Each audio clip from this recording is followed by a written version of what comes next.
Selfie তুলতে ভালোবাসেন? হাতে ফোন থাকলে পরে মনে হয় যে কয়েকটা ছবি ফটাফট তুলে নিই, কিংবা সুন্দর করে সেজেছেন, কোথাও একটা ঘুরতে যাবেন, তখন মনে হয় যে যদি একটু সুন্দর করে নিজের কয়েকটা সেলফি তুলে নেওয়া যায় তাহলে যেন বিষয়টা মন্দ হয় না। আসলে সেলফির দৌলতে এখন আমাদের কারোর উপরে আর ভরসা করতে হয় না। নিজের ফটো নিজে তুলতে এই সেলফি একেবারে আমাদের যেন পারদর্শী করে তুলেছে। তবে এই সেলফি প্রথম কে তুলেছিলেন বা সেই সেলফি দেখতে কেমন ছিল, অবশ্যই আজকে সেটার কথা আপনাদের বলবো।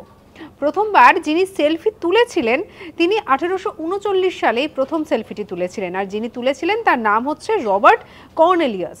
এবং এই ব্যক্তি প্রথম যে সেলফিটি তুলেছিলেন সেই সেলফিটি দেখতে কিন্তু আজকের সেলফির মতো একেবারেই ঝকঝকে তকতকে নয়, বলা ভালো অনেকটাই কিন্তু ঘোলাটে ছিল সেই সেলফি। কারণ সেই সময় এত উন্নত মানের ক্যামেরা ছিল না।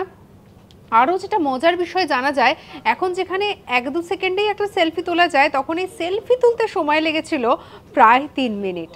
সঙ্গে রাখুন আজ তাক বাংলা। এরকম অজানা খবরকে জানার জন্য সাবস্ক্রাইব করতে ভুলবেন না।